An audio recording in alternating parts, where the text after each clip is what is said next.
Just 2 days after taking an immediate medical leave, longtime chairman and chief executive officer of Hasbro, Brian Goldner, has died. The 58-year-old joined the toy maker in 2000 and was appointed CEO in 2008. Last year, Goldner said he had been under continued medical treatment following a cancer diagnosis in 2014. Hasbro Tuesday said Goldner was beloved, calling him the, quote, heart and soul of Hasbro, adding that he expanded the company beyond toys and games, into television, movies, digital gaming, and more. Board member Rich Stoddard has replaced Goldner on an interim basis.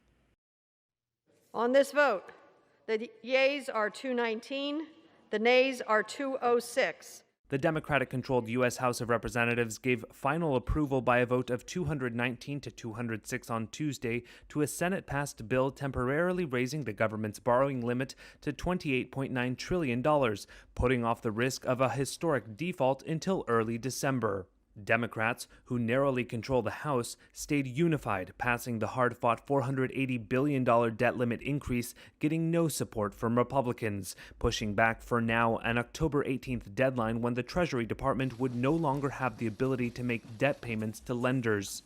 Looking past Tuesday's vote, House Speaker Nancy Pelosi told reporters she hoped there could be a future bipartisan solution to the debt ceiling issue, despite top Senate Republican Mitch McConnell's warning that his party will not help next time.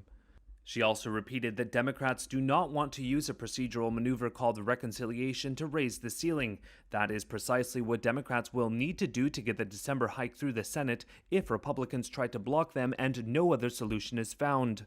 The Senate's vote last week to raise the limit, which had been more routine before the current era of fierce partisanship, turned into a brawl.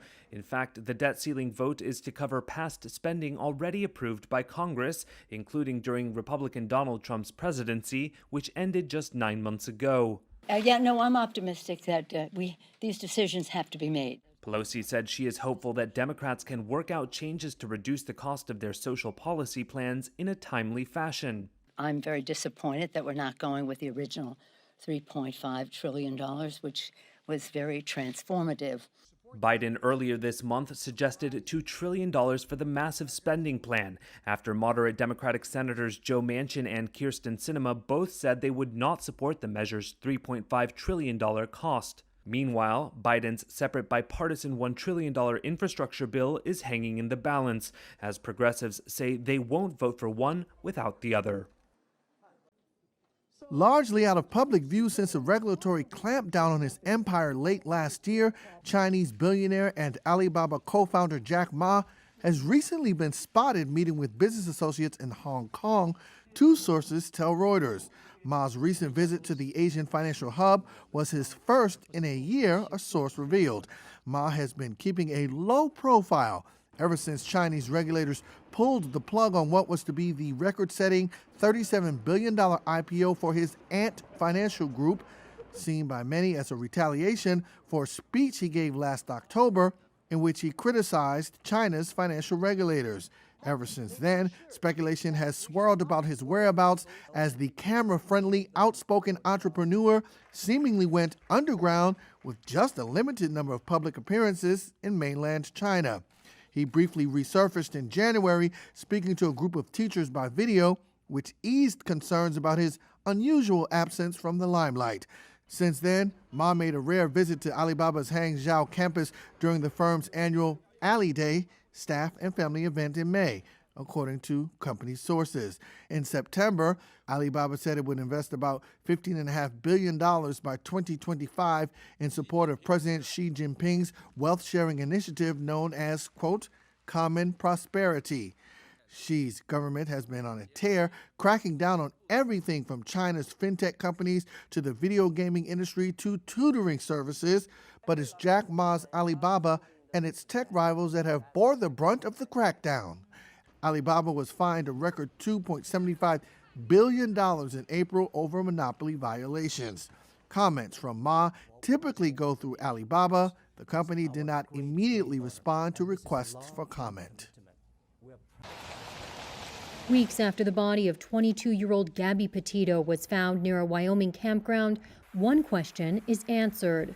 In the manner of death of Gabrielle Lenora Petito, we find the cause and manner to be death by strangulation, and manner is homicide. Teton County Coroner Dr. Brent Blue said Petito was strangled 3 to 4 weeks before searchers discovered her body on September 19th. The young woman had vanished on a road trip with her boyfriend, 23-year-old Brian Laundrie, who has been missing for nearly a month. Petito was last seen alive on August 26th. Traveling west across the U.S., Petito documented their van life on social media with videos and pictures depicting a loving couple on an adventure.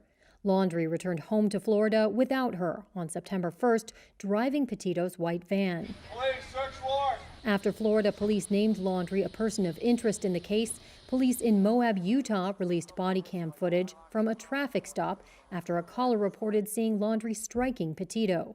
There's 2 people saying that they saw him punch you. No charges were filed. Laundrie refused to talk to police and has not been seen since September 14th. A federal grand jury indicted Laundrie on a charge of fraudulently using Petito's bank debit card between August 30th and September 1st. He has not been charged in her death.